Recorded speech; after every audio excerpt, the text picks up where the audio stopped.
Welcome. It's been quite some time.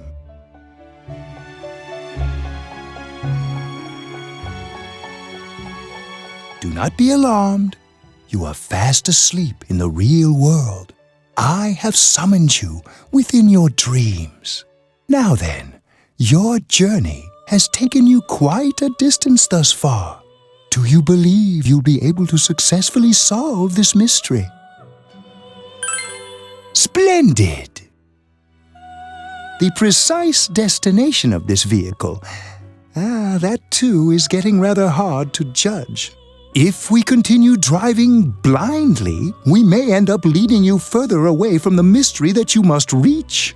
Well, why don't we take a moment to look back on your journey? It was for that purpose that I summoned you here tonight. Margaret?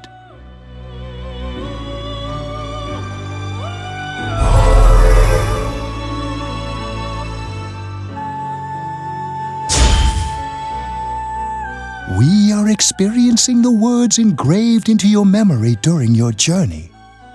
Failing to understand and failing to listen are rather different things. All right, let's go ahead and think this through as much as we need. If we leave any unanswered questions behind, we'll just be lying to ourselves. I'll think as hard as I can and try to help. Come on, we've accomplished this much together, haven't we? Right, together. And it seems you have comrades with you as well, those heading in the same direction through this dense fog.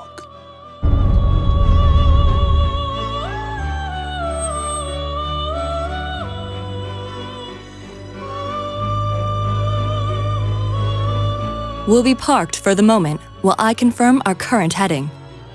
As I mentioned previously, this year will signal a great change in your life.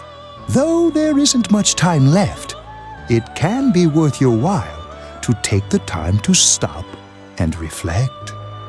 People are like water flowing in a river. There is only one stream, but all who pass through it are affected differently. Some travel fast. Some change their course, experiencing countless events as they travel down the river of time. Just so. The state of this room reflects the scenery of your heart. Perhaps this may be a time for contemplation rather than action.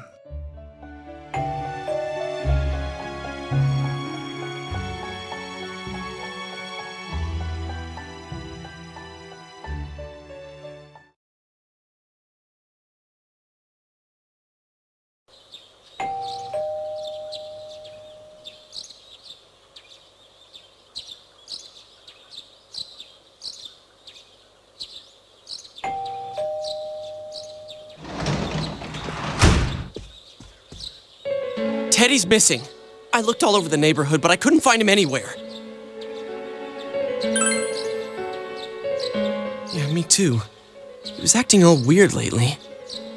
Rise and the others are checking inside the TV to see if he's gone back to the other side. We're meeting pretty soon, so will you come with me to Jeunesse?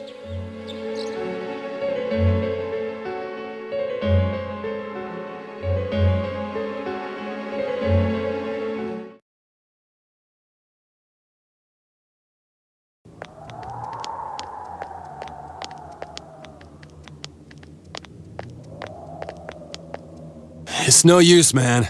We can't find him. No luck for me either. I didn't sense anything over there. The fog's so dense it might be affecting my readings. I wish I could do better. I'm sorry. That Ted. Don't tell me he really went back to his world this time. We told him over and over that he could stay here.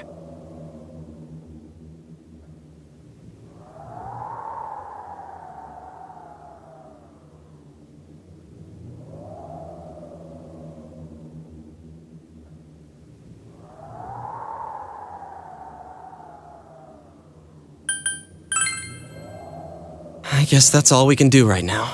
He plays dumb a lot, but he's attached to us deep down. He wouldn't disappear without saying anything, right? I'm worried for Teddy myself, but let's trust in him and await his return. Right now, we must concentrate on the case. It won't be long before Namatame is transferred to another location. We must hurry, or we will miss our only chance to get his perspective on this. You know, I've been thinking about the case since, but something just doesn't seem right. Let's quickly review the facts. Of all the victims, only 2 were killed. Miss Yamano, the announcer, and Saki-san. From the documents we found in the car, we know Namatame had some sort of dealings with them. After that, there were multiple attempted murders in which we were targeted. It was only when he took Nanako-chan that we caught him in the act, identifying his modus operandi in the process.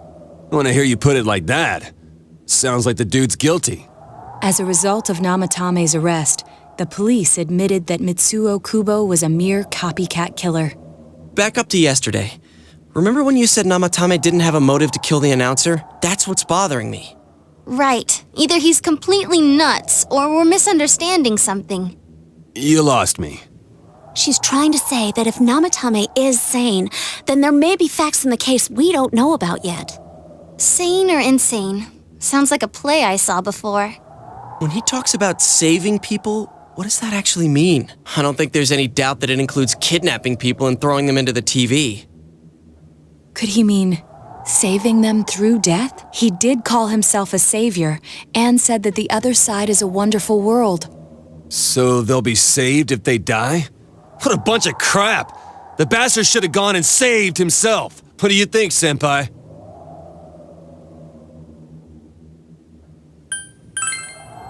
If you think about it normally, it's gotta be him. But there ain't nothing normal about that world anyways.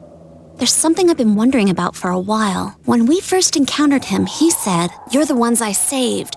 Don't worry, I'll save this girl too."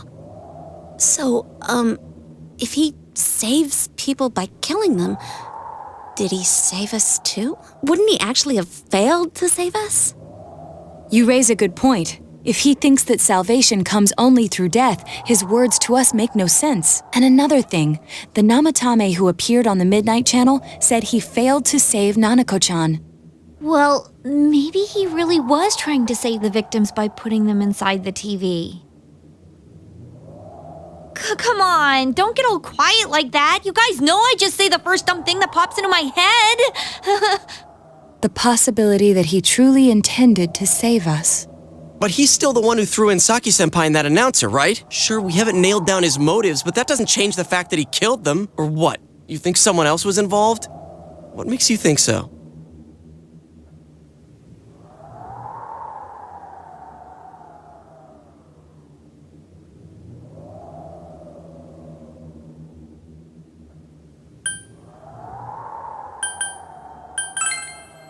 Morning letter?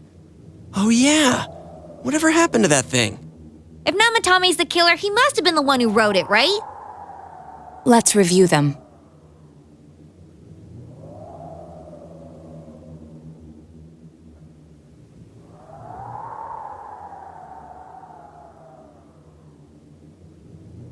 Yes, that's right.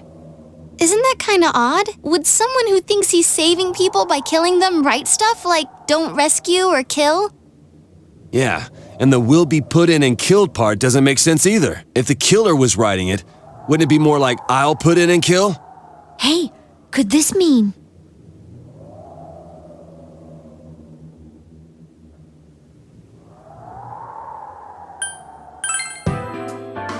Yeah, it's almost like someone else wrote this letter. But only the killer would write such a letter and deliver it to Dojima-san's house, right? If someone else wrote it, that could only mean... Dear God. Since this is such an unusual case, I was absolutely convinced that other than the Kubo incident, there was one culprit. So Namatame really was trying to save his victims? Everything is exactly the opposite of what it first seemed. In Namatame's parlance, failing would have been the first 2 cases when the victims died. If he had used his method twice and failed both times, he would hardly have continued using the TV. And yet he did. It all seems to suggest that someone else wrote this warning letter while observing the entire case. Someone else? Then it wasn't Namatame that killed Saki-senpai and the announcer? We can't say for certain yet. We urgently need to speak with Namatame face to face.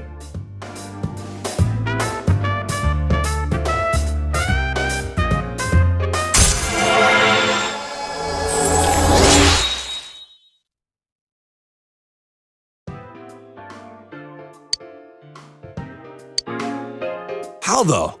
After what happened yesterday, they said they're gonna tighten security. I have a plan, but there's no time to waste. Let's hurry to the hospital.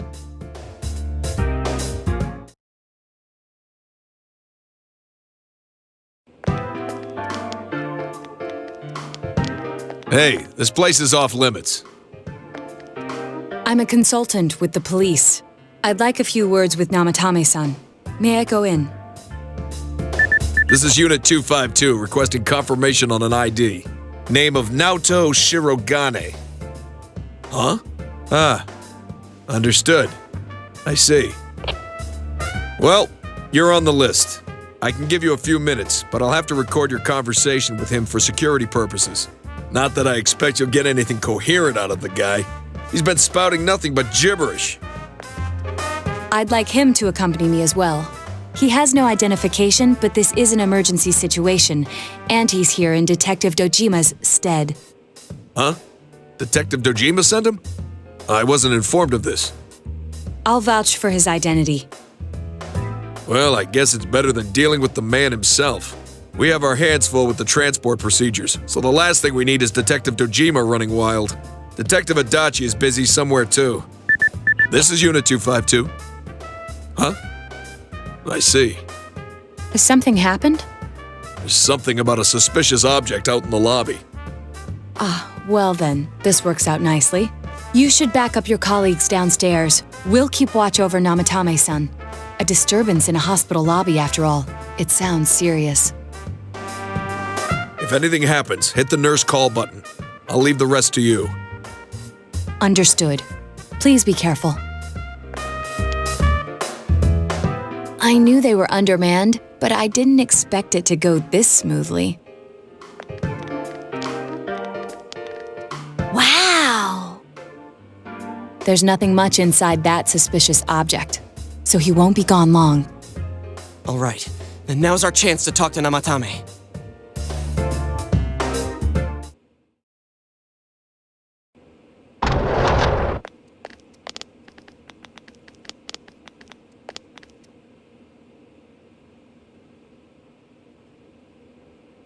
Namatame-san, there's something we'd like to ask you. It's tempting to think that you were the culprit behind this entire case, and to be honest, there are many in this town who hope you are, but we are here to learn the truth. So please, answer our questions. Huh?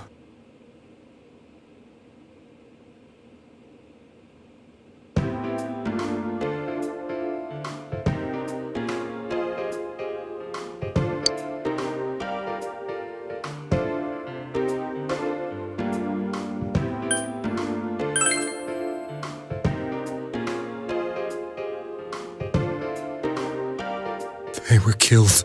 I couldn't save them.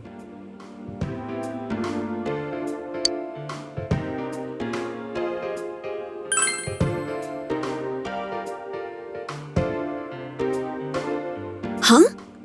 Me?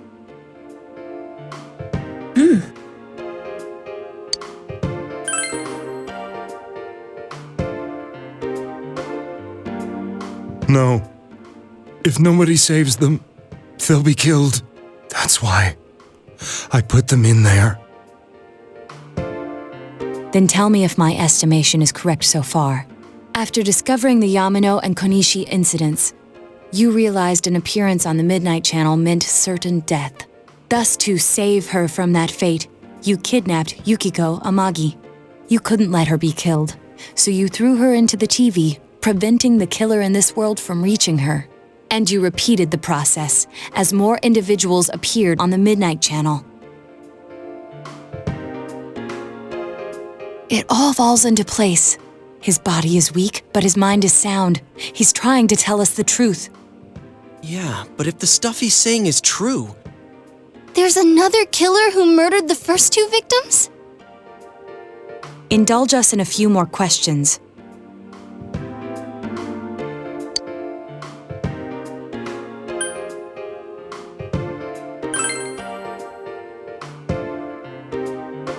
What are you talking about?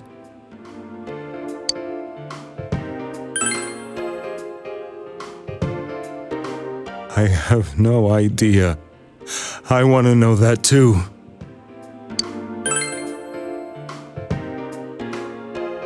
I didn't know. I never thought it would be that kind of place. As I thought. You believe me? Did they find him?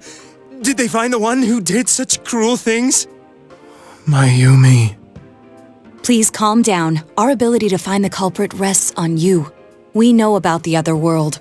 In fact, we're the only ones who can fully understand what you have to say. Only you? We did blame you for everything at first, but now I think we can accept whatever you got to tell us as truth. Please, tell us everything you can, calmly and slowly. You're willing to listen? Do my story?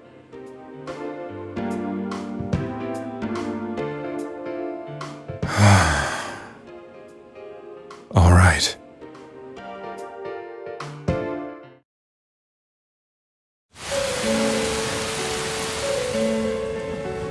Soon after my affair with Mayumi became common knowledge, I returned to my parents' home, as if to run away from the scandal. And I started drinking heavily to drown my anxieties.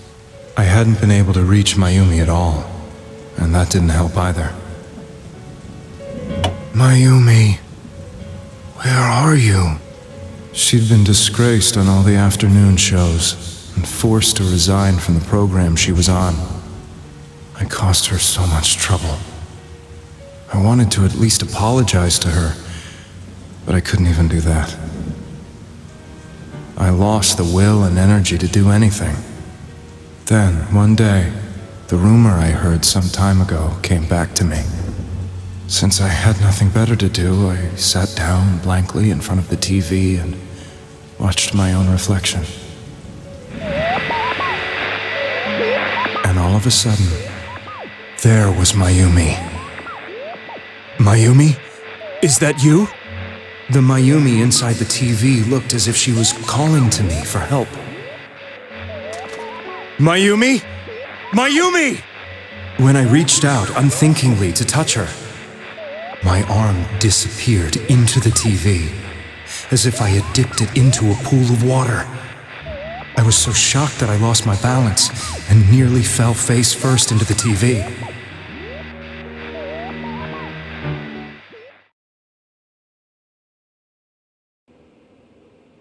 I was so scared. I couldn't understand what just happened. I thought maybe I'd gone insane. In the end, I decided to think of it as just a dream, and I went back to the city the next day after finishing work. The next afternoon when I got to work, I was fired on the spot, as I expected. That wasn't what broke me, though. It was Mayumi being found dead, and not just that, but it had happened in my hometown.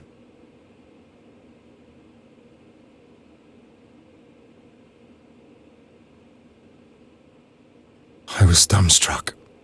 But later on, I remember the image of Mayumi I'd seen that night. Was it not a dream?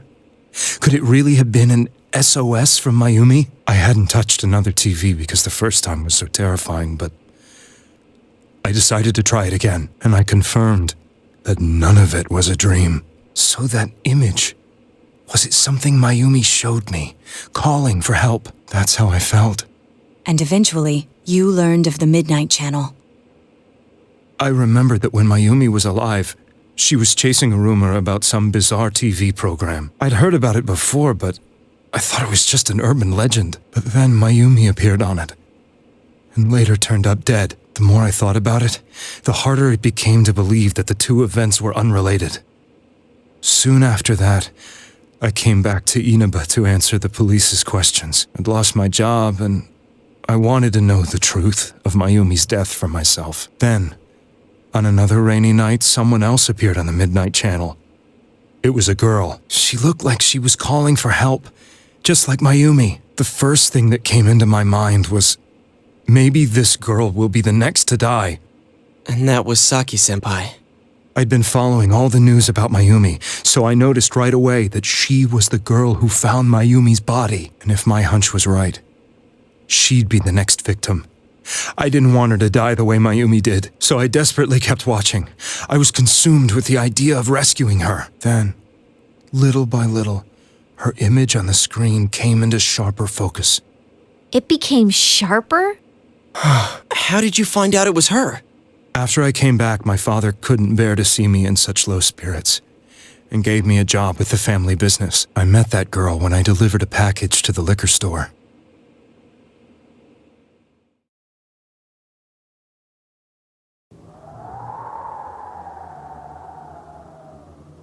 After agonizing over it, I decided to meet her and told her to be careful.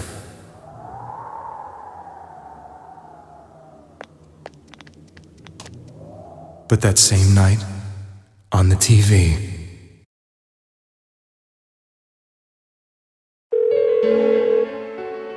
she looked as if she was being engulfed by some black shape.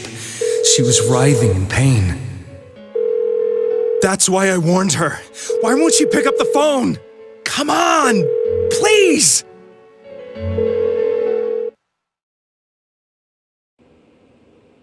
The next day, they found her dead. I knew she was going to be murdered, but I couldn't save her. I blamed myself, thinking there must have been something I could have done. There was no one who depended on me. Nobody at work, not even my wife. Mayumi was the only one who accepted me for who I was, but she was murdered. And the same person killed another girl. I was beside myself. I couldn't forgive myself for doing nothing. You really did love Miss Yamano. Yes, from the bottom of my heart. Before I was married, my wife made it big in show business. I was happy for her, but it put a strain on our relationship. I think I can kind of relate. It was around that time when I met Mayumi. She was interviewing our candidate for the next election. She was a big-name announcer, but she only worked with local stations, and her attitude towards work was similar to mine. We both came from Inaba, so she was easy to talk to. I knew it was wrong, but I couldn't help getting intimate with her. She gave meaning to my life. Soon after Saki-san was found dead, yet another girl appeared on TV. That was you.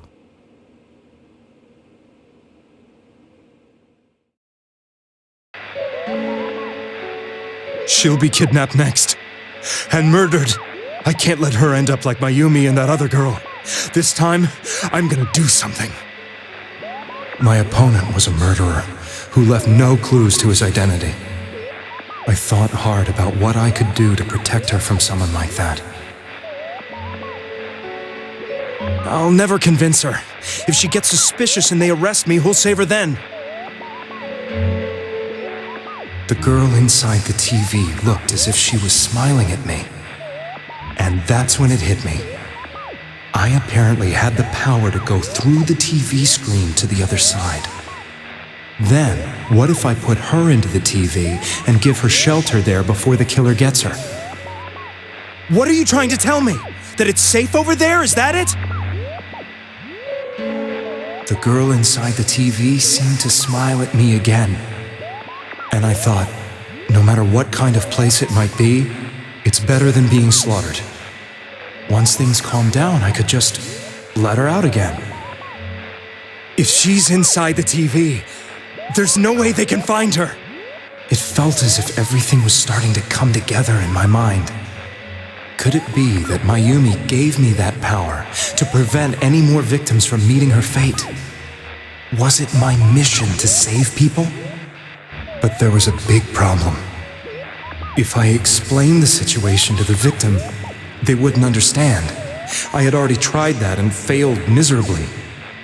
It seemed the only thing I could do was to take them away. If that was my mission, I'd just have to do it. Or so I thought. Mayumi, please lend me your strength.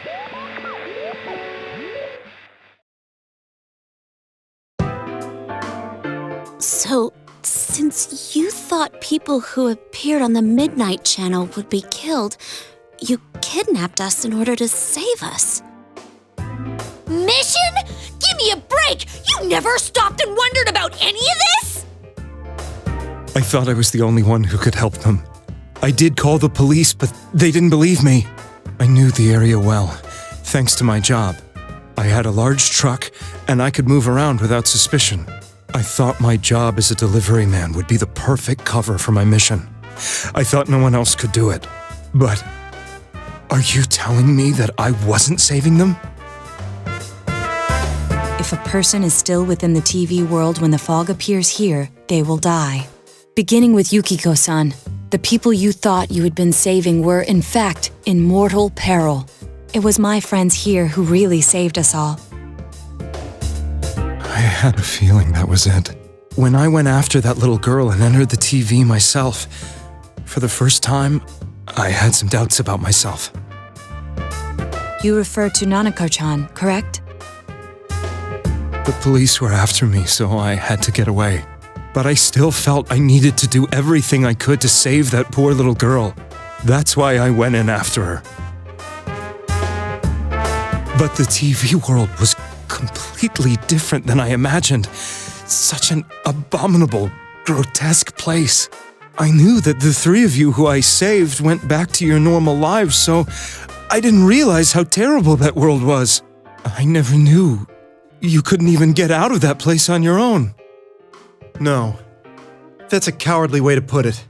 I'd probably already begun to realize that it was a dangerous place. If I hadn't, I wouldn't have gone to see you all. See us?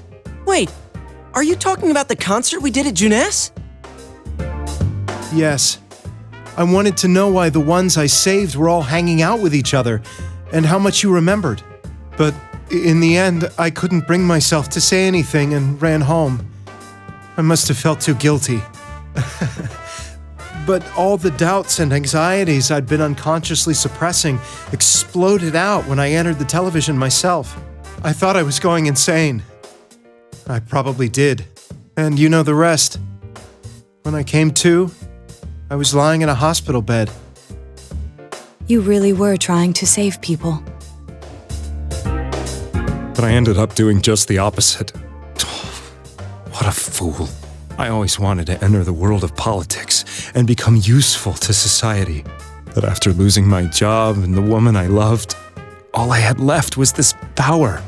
I convinced myself that world was some sort of sanctuary, and I secretly believed myself to be a hero. I never doubted what I saw on TV, and believed everything was as I wanted it to be. I didn't think for myself at all. That's why I couldn't protect them. I'm to blame for all of this.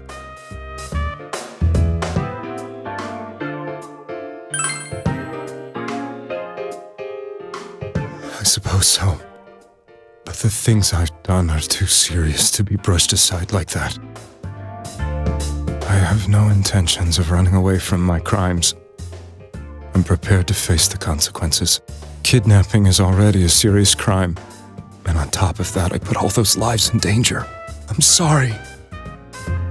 The Midnight Channel and the other world? You can hardly be blamed for failing to understand them properly. We must apologize to you as well. Had we let our emotions blind us to the truth, we would have piled all the responsibility on you. I guess from your point of view, people did stop dying once you started saving people. The more you did it, the more you really believed you were preventing their deaths. I'm such a joke. I'm sorry. I'm getting a little tired. What are you all crammed in here for? My apologies. We'll be leaving now. Wait. I beg you, please, find whoever's behind this. You children are the only ones who know about that world.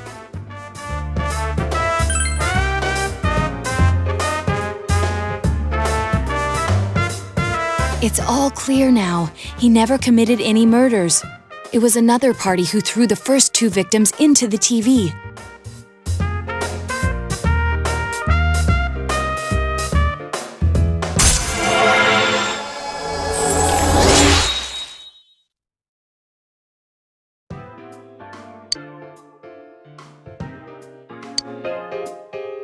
Now get out of here! I told you, he's almost ready to be transported. We can't have anything else happen.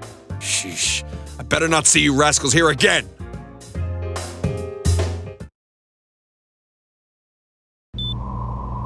Nanako-chan looks like she's in pain. She's fighting for dear life.